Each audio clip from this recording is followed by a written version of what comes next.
Sepasang sepatu di beranda rumah ibu. Hampir setiap detik, ibu membuka pintu, menyibak tirai jendela, mondar-mandir di beranda. Berharap ada kabar baik dari tetangga. Melihat dan meratap di sepasang sepatu sekolahmu, berharap esok Senin masih kau kenakan seragam putih biru itu.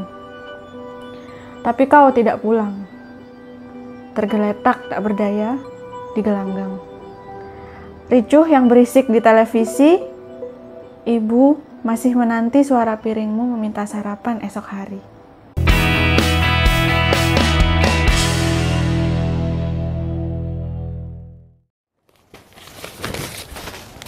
Ya, hari ini ruang tamu kedatangan sosok muda dan itu cewek. Belakangan dia viral di media sosial karena sebuah karya puisi yang menjelaskan atau menggambarkan sebuah tragedi di Kanjuruhan Malang yang menewaskan ratusan Aremania. Nah, sekarang kita akan tanya langsung seperti apa di balik puisi itu yang judulnya kalau nggak salah Sepasang Sepatu di Beranda Rumah Ibu. Iya, betul. Namanya Lintang. Mana Lintang? Oh, hai. Ini. Ya, selamat siang Lintang. Selamat siang. Terima kasih sudah datang di ruang tamu Ya, RMTV dan Japos Radar Mojokerto. Hari ini saya membaca teman-teman. Nah, ini ada Lintang ini. Ini mana kamu? Ini ya? Ini. Salah deh yang ini. Oh, yang ini. Lengannya gak gelem ngetok mana gede. Ya, puisi itu belakangan juga memantik perhatian banyak netizen, termasuk tokoh pers atau tokoh media Pak Dahlan Iskan.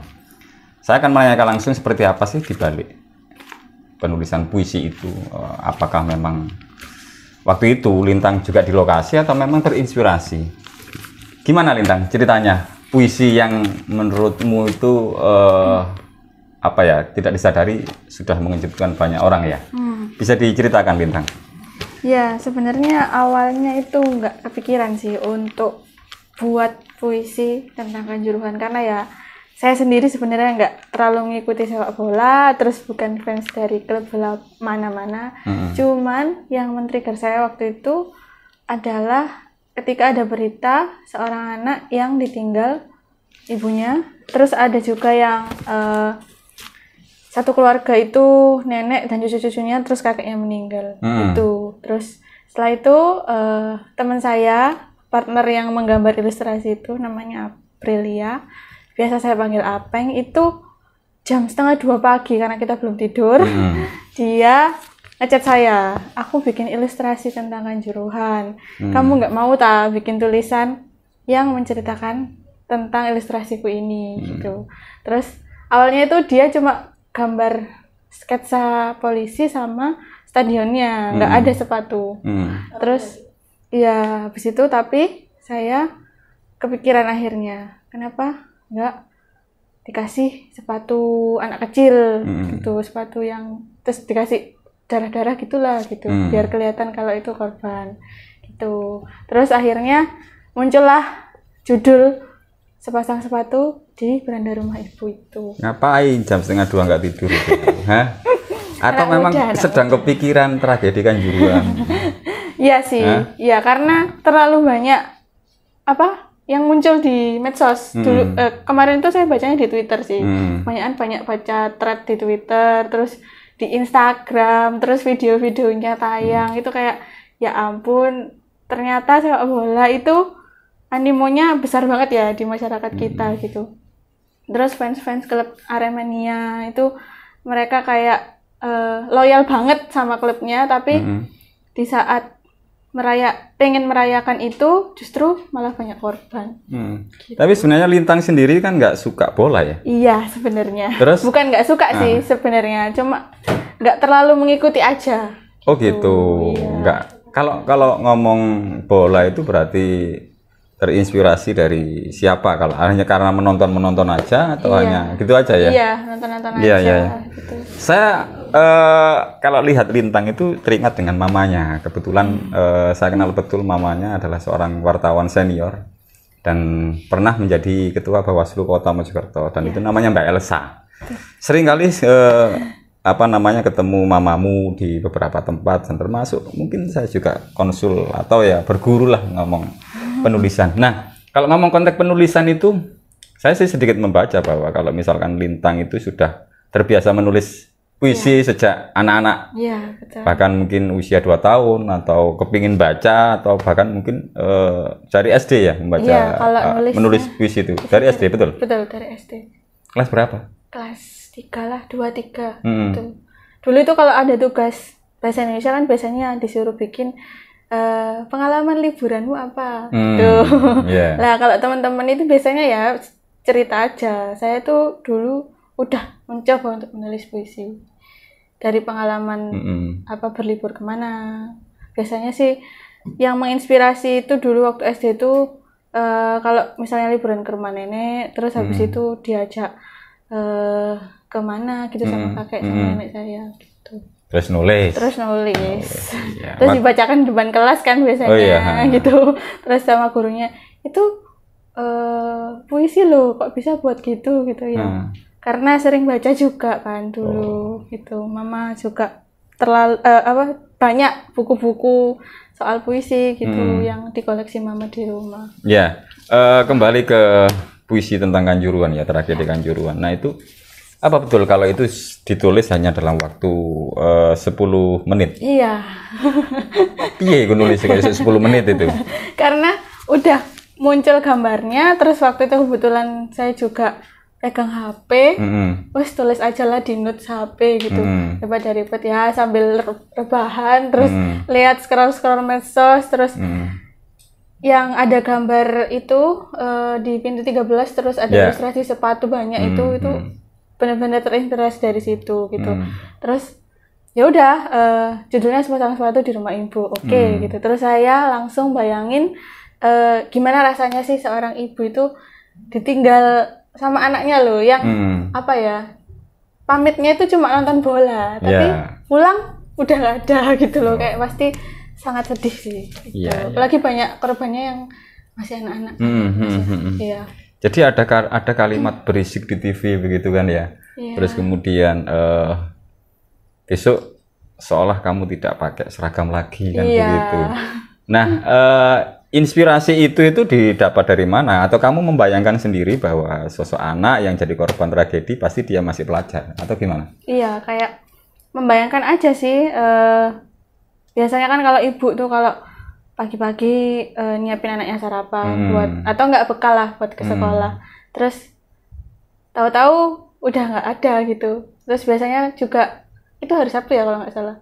Itu hari Minggunya udah disiapin, disetrika seragamnya pakai putih Minggu sore ya atau Minggu malam gitu ya. Terus sepatu wes dibersihin, udah di lap-lapin, dicuci, tapi nggak dipakai lagi sama anaknya. Dan nggak dipakai lagi seterusnya. Nah itu beneran kayak ya Allah, rasanya pasti sedih sih. Kalau nulis sebuah naskah berita atau naskah apapun lah kan yang menurut yang saya tahu bahwa tulisan yang bagus adalah tulisan yang itu ada rasa. Nah kalau saya membaca sepintas itu kan memang ada rasa dan itu sudah menggambarkan atau mewakili sesuatu tragedi yang ada di Kanjuruhan. Ada rasa nggak dalam sebuah tulisan puisi itu? Kalau menurut kamu sebagai penulisnya? Pasti harus ada rasa dari penulisnya. Kan kalau puisi itu menurut saya itu dia mewakili perasaan dan pemikiran penulisnya. Mewakili perasaan dan penulisnya. Iya. Terus perasaanmu gimana? Ya sedih sih. Sedih ya. Terutama itu yang paling sedih, terharu, terus kesel juga, ada rasa marahnya juga. Marahnya kenapa? Kenapa sepak bola Indonesia sampai segitunya gitu loh, menelan korban jiwa. Padahal istilahnya sepak bola itu kan untuk olahraga gitu loh, untuk merayakan pertandingan lah, mestinya happy, kompetisi yang gitu, sehat menghibur, gitu, kan begitu ya, betul, fair, gitu. Adil buat bapak-bapak kan kayak itu hiburan tersendiri gitu. Apalagi kalau pas Piala Dunia terus nonton bareng kayak gitu kan, Ya, ya, ya, ya. Dan apa namanya? Kok bisa klik dengan apa ilustrasinya yang buat April tadi ya? Oh iya, itu sebenarnya biasanya sih memang kita sering berkolaborasi gitu. Collab. Iya, collab. Atau kayak, memang teman ngopi, iya, kafe pasti. misalkan. Teman kerja, teman ngopi, teman curhat. Oh gitu. Apa yang ini ya? Curhat soal Iya. apa, Rek? Banyak. Oh no. Kalau semua diceritakan nanti bahaya. Bahaya ya. Iya, iya, iya. Ya nggak apa-apa. Di ruang tamu itu los. Oh iya iya. Los. Boleh bercerita dan boleh tidak bercerita. Los gitu ya. Jadi tumbuh untuk berkarya dalam sebuah tulisan itu karena terinspirasi mama atau gimana? Enggak juga sih sebenarnya, karena dari kecil sudah suka baca, dibiasakan mama. Tapi memang sayanya sendiri juga suka. Oh suka. Itu suka baca dan menulis gitu. Terus berhubung kuliah waktu itu nyambung sama passion saya nulis, komunikasi kan, jadi terbiasa. Terus akhirnya tersalurkanlah hobi menulis itu. Oh, bukan terpaksa agar keresahan di hati ini tertuang atau gimana? Bukan ya, hobi ya. Murni hobi ya. Murni hobi. Sekarang sudah berapa punya karya puisi? Kalau dari SD sampai sekarang? Kalau disuruh ngitung nggak hafal sih. Kira-kira? Ya, kira-kira berapa ya? Ratusan, ya ratusan lah. Ratusan itu kan ada 300, ada 200. Berapa ya? Ya mungkin 200-an lah. Nah, kalau kita dapat kiriman dari mama saat mahasiswa kan ingat ratusan ribuan, mah kok kurang kan? Oh iya betul. Iya kan betul ya. Mumpung Mbak Elsa nonton gitu. Itu di di apa? Telkom Bandung ya? Iya. Itu S1. S1. Lulus tahun berapa? 2018. Oh, 2018. Jadi sejak apa namanya SD sampai sekarang sudah ratusan. Iya. Puisi. Nah, ratusan. Puisi itu yang menurut kamu yang paling satu lah bahasanya, kalau bahasa sekarang membuat baper itu puisi yang mana sih? Ada nggak? Karya saya sendiri. Iya. Yang kemarin ini. Yes, pokoknya di antara puisi selain Kanjuruan. Oh, selain Kanjuruan ya ada satu sih yang akhirnya dibukukan waktu tahun 2020 awal gitu. Judulnya waktu itu Aku Bukan Kesurupan. Itu tragedi. Misteri banget ya. Misteri lagi. Kita punya rubrik misteri loh. Oh iya. Kesurupan ini. Aku gak kesurupan tapi aku apa kan gitu ya. Ya, itu terinspirasi dari pengalaman pribadi waktu SMA. Kenapa? Saya sempat didiagnosa depresi waktu itu. Kamu? Iya. Ya mungkin panjangnya tidak bisa saya ceritakan karena panjang pendeknya gitu ya. Karena itu cukup traumatis. Tapi dari situ akhirnya saya kepikiran loh, kenapa waktu itu kok aku nggak nulis ya gitu. Jadi selama 1 tahunan, selama kelas 11 itu, kelas 11 SMA, itu saya benar-benar kehilangan minat untuk menulis. Iya, padahal biasanya kan tiap hari nulis diary gitu. Tapi di buku itu dijelaskan kenapa kamu merasa depresi. Iya. Dan dalam bentuk puisi. Iya, betul. Di bawah nggak bukunya? Di bawah. Oh, bisa ditunjukkan nggak? Ada di balik ini. Oh. Kayak Doraemon aja. Ting, ngono ya. Ting, ngono ya. Ya, jadi ini bukunya. Coba tunjukkan ke penonton ya. Ini sebenarnya kumpulan sih. Waktu itu apa sih namanya? Temanya itu kesehatan mental. Puisi saya ada di halaman berapa ya? 132. Berapa halaman ini berarti? Satu halaman 183. 183. Ya. Dan ini kamu tulis berapa bulan mungkin atau berapa tahun? Sehingga sudah tercetak menjadi satu buku. Ini sebenarnya cuma satu sih. Jadi ini tuh antologi. Kumpulan puisi dari teman-teman yang ngirim prosa. Jadi, kumpulan juga. Kumpulan. Jadi bukan murni tulisan kamu sendiri, enggak? Bukan aku sendiri gitu. Kalau di tulisanmu sendiri di halaman? 132. Judulnya apa? Itu waktu itu aku bukan kesurupan. Waktu itu. Nah, ini. Waktu itu aku bukan kesurupan. Nah, waktu itu aku bukan kesurupan. Tapi jangan kesurupan di sini ya. Enggak. Belum kenalan kok. Belum kenalan. Ya. Ini jurinya waktu itu Aan Mansur. Oh gitu. Iya. Ya sudah Prof loh beliau ya. Iya. Nah, saya dapat informasi sih begitu mamamu baca ini, itu dia sempat menangis, bener nggak? Iya. Waktu itu aku bukan kesurupan. Iya. Mamamu menangis kenapa? Mbak Elsa menangis kenapa, Mbak Elsa? Hah? Nggak tahu kan kalau mama saya nangis. Karena waktu itu apa ya? Salah satu orang yang akhirnya mau membawa saya untuk berobat itu mama.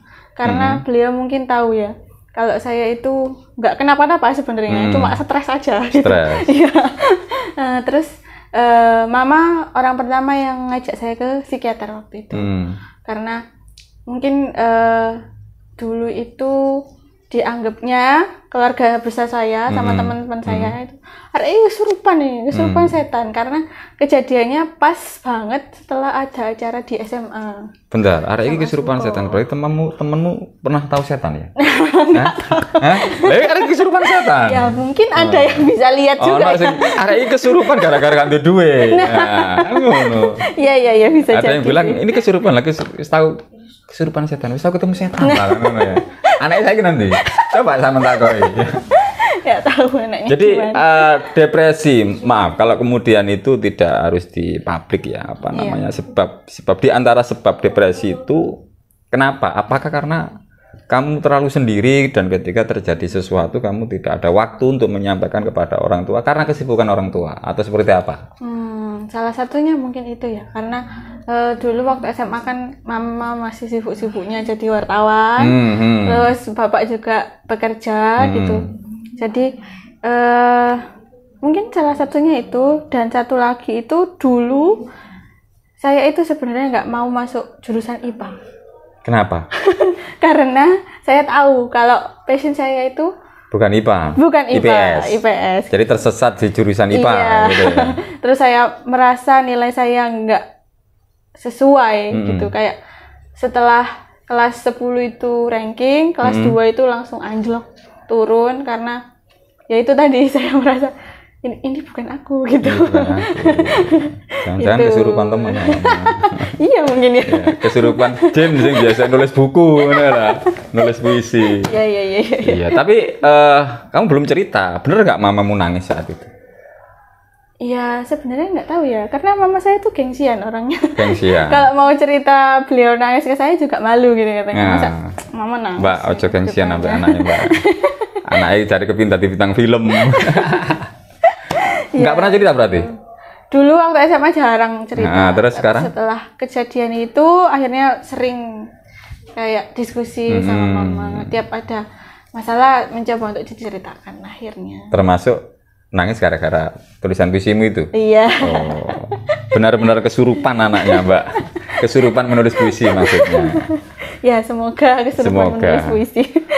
Ya banyak yang mungkin belum tahu latar belakang dari sosok Lintang ya. Selain tadi ada darah menulis dari mamanya. Tapi belakangan ini kamu kerja di mana kan gitu loh. Kalau saya kan mungkin nggak asing lah, beberapa kali ketemu, dan itu kalau nggak salah ini sekarang mengabdi di Pemkot Mojokerto dan tugasnya di Humas Protokol, bener nggak? Di Protokol dan Komunikasi Pimpinan, Prokopim. Prokopim. Ya, sudah berapa lama? 2 tahun sih. 2 tahun.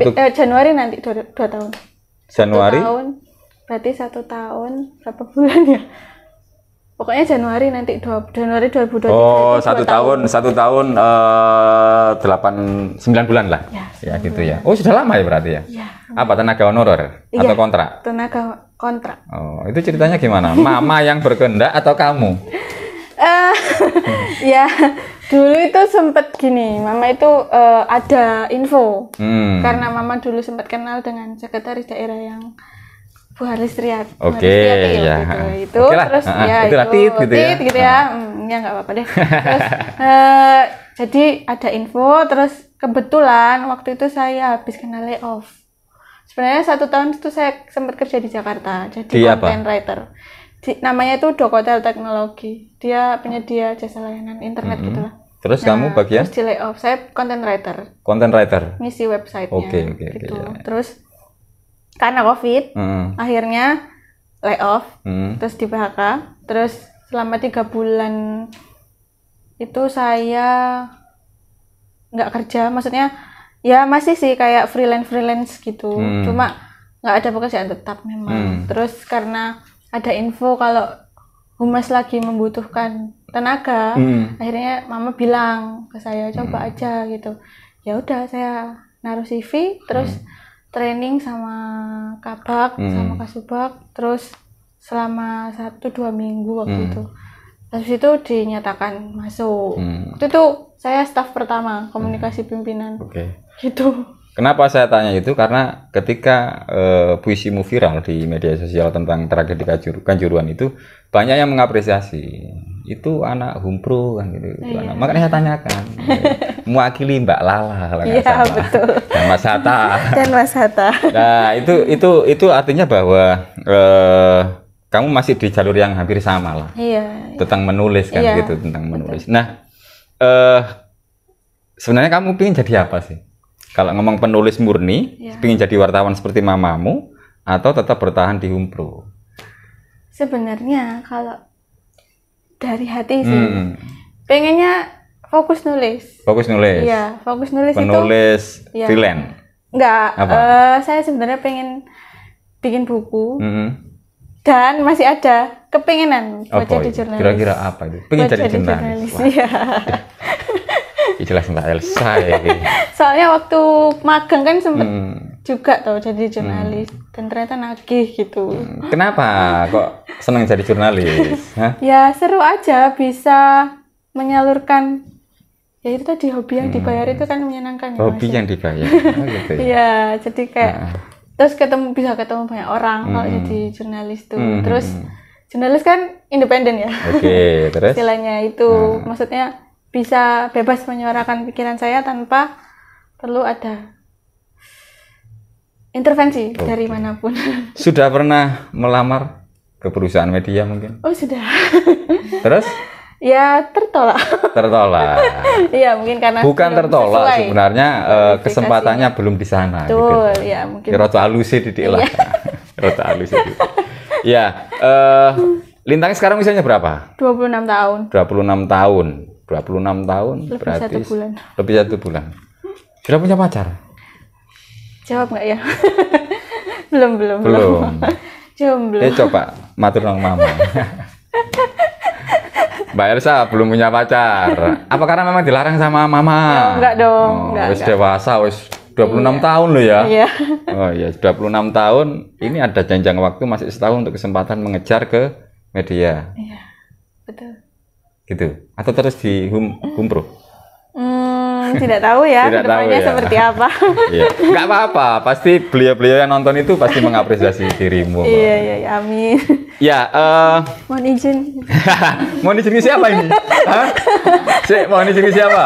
Enggak apa-apa, terus terang aja. Mohon izin Bu Ali. Oh, Neng Ita, beliau mohon izin. Ya, yang mewakili siapapun yang menonton lah. Iya, mewakili siapapun ya. Mohon izin itu maksudnya mohon doa restu. Iya, ya, gitu betul. loh. Kalau misalkan ada jenjang karir yang lebih baik, saya pikir Bu Wali akan senang. Iya. Dan itu bangga. Tapi Bu Ali selalu bilang kok, kalian tidak akan selamanya di sini. Sama teman-teman tenaga honorer itu. Jadi kalau di sini manfaatkan kesempatan itu untuk mencari relasi. Padahal sebentar, padahal saya suka loh tenaga honorer itu. Kenapa? Selalu berhonor. Tenaga honorer kan? Iya sih. Ya, per terus? bulan dapat uang sih, gaji kan. Gaji ya. Iya. Tenaga honorer kan ya. Iya. Ya, Bu Ali pernah menyampaikan bahwa sekaligus memberikan motivasi. Iya. Kamu tidak akan selamanya di sini kan? Betul. Terus endingnya apa? Bu Ali matur apa lagi? Ya itu manfaatkan kesempatan, kalau selama di sini manfaatkan kesempatan itu untuk cari relasi. Terus kalau bisa itu berkarya terus di sini gitu. Siapa tahu bisa jadi ke depan dapat yang lebih baik. Gitu. Oh, amin. Dukung terus Lintang hashtag bla bla bla kan gitu ya. Ya, saya pikir ini sudah cukup saya pikir banyak pertanyaan yang perlu saya sampaikan ke Lintang, tapi karena batas waktu dan saya akan menghadirkan April gitu lah. Tapi sebelum ke segmen berikutnya ada beberapa pertanyaan yang perlu perlu disampaikan sama Lintang. Nah, kalau ngomong ini kan sudah viral. Bahkan kemarin sempat ditelepon sendiri ya sama Pak Dahlan ya. Iya. Itu Pak Dahlan matur apa itu?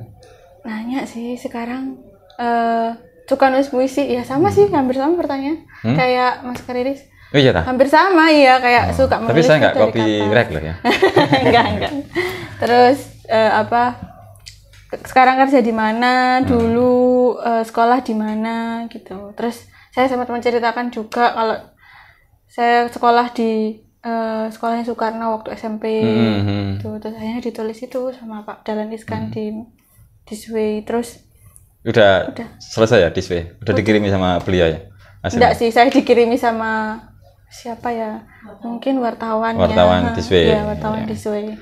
Ya, semoga kamu dapat manfaat barokah dari beliau kan. Amin. Karena Pak Dahlan adalah sosok yang inspirasi kita sebagai teman-teman jurnalis. Iya, betul. Termasuk beliau juga pernah di Jawa Pos kan. Betul. Dan kita banyak belajar, beliau termasuk guru kita. Nah, hari ini kamu mendapat barokah dari beliau gitu. Saya anggap gitu.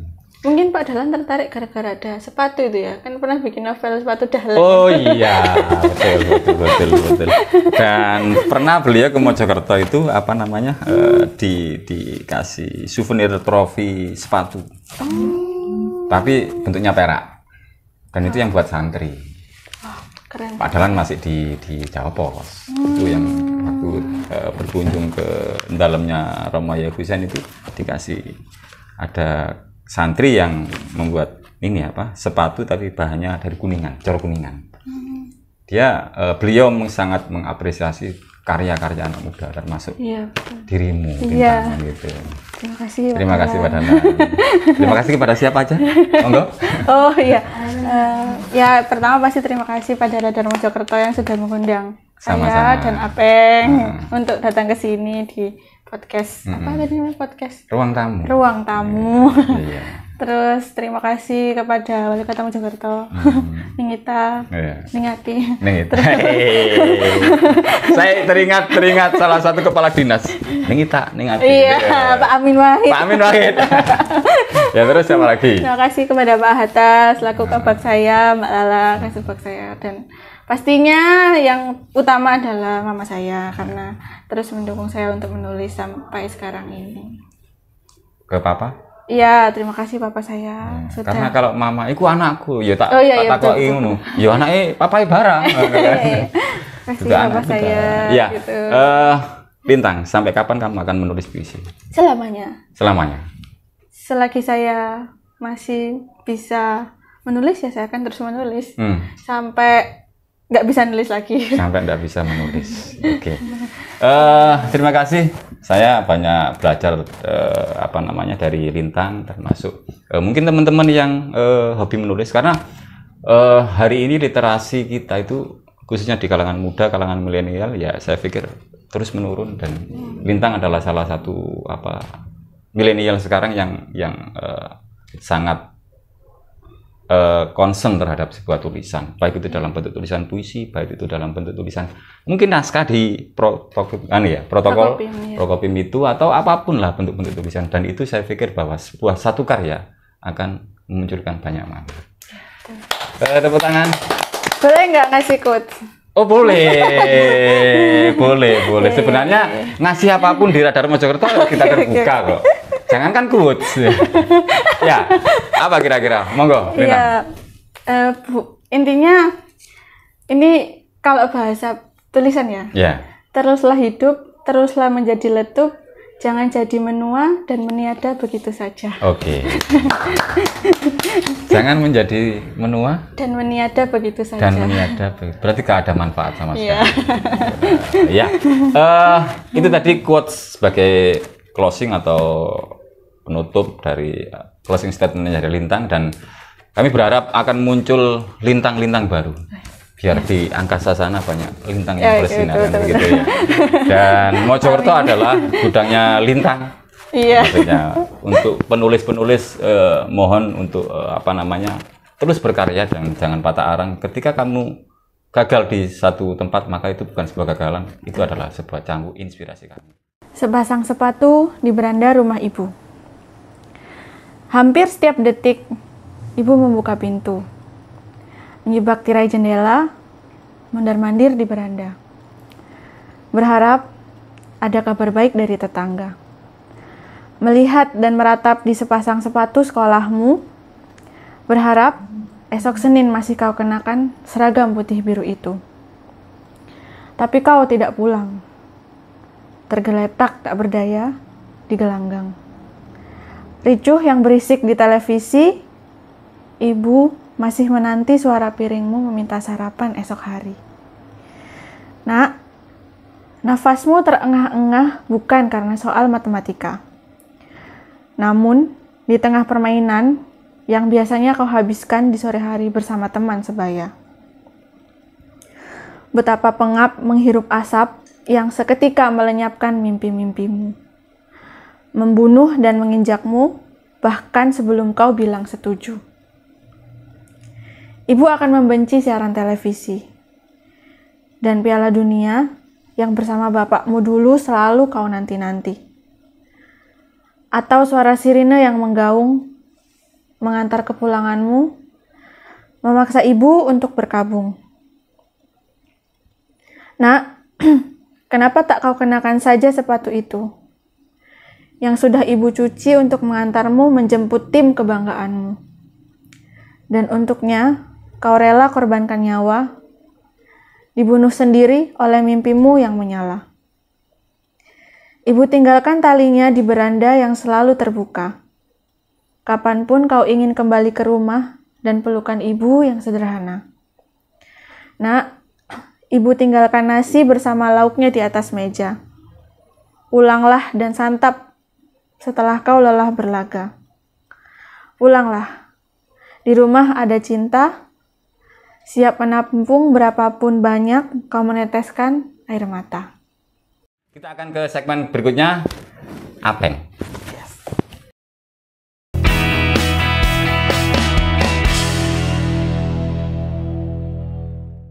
Ya, di segmen kedua ini saya bersama teman atau CS Lintang, dan itu biasa dipanggil Apeng. Ini anaknya.